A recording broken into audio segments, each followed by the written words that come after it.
The night hums with sirens again, the sound that once meant help, now tangled with politics. America listens, tense and divided, as Donald Trump's voice echoes through the nation. It is time to send the National Guard into cities where crime has spun out of control. The statement burns across every headline. Chicago, New York, Seattle, Baltimore. For names now loaded with fear and symbolism. To some, his words sound like protection. To others, like a warning. In a small Chicago grocery, Maria Alvarez turns her open sign to closed. She remembers the robbery years ago, the fear that never really left.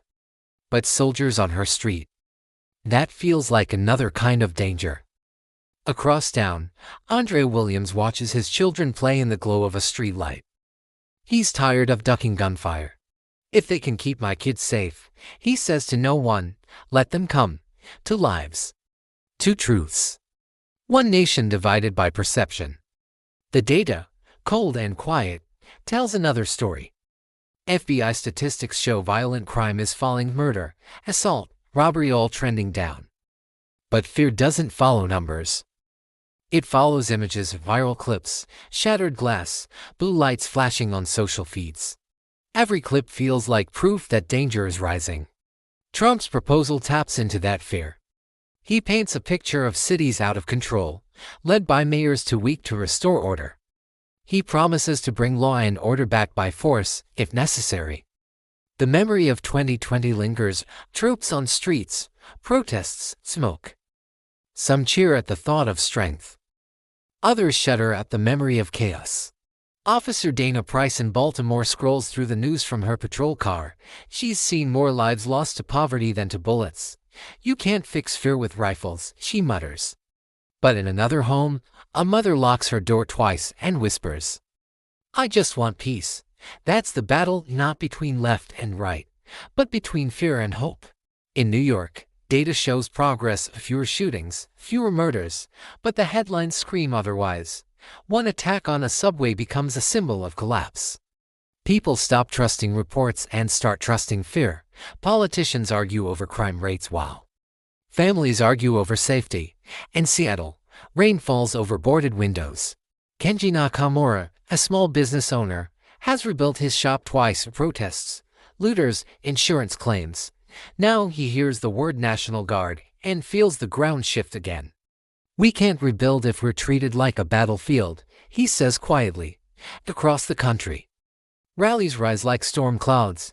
In Grant Park, thousands chant, we are not a war zone. In New York, others shout, law and order now.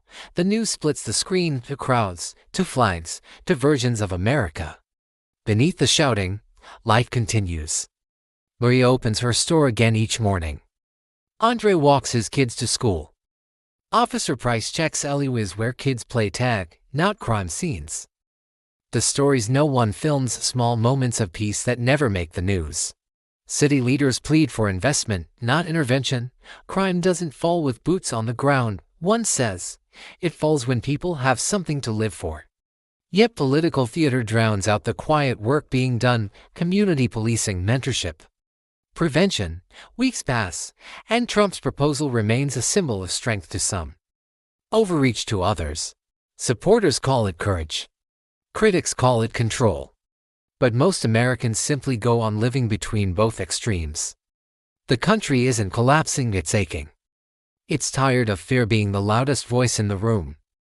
The truth is complicated, crime is falling, but people still feel unsafe. Maybe not because danger grows, but because trust fades. Night falls again, sirens hum, and the cycle continues.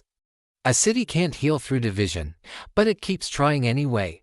Somewhere, under the noise, a mother hums her child to sleep. Somewhere, a street stays quiet all night. And somewhere, the idea of America fractured, fragile, but still hopeful, keeps breathing, because real safety isn't soldiers in the streets, it's neighbors believing they still belong there.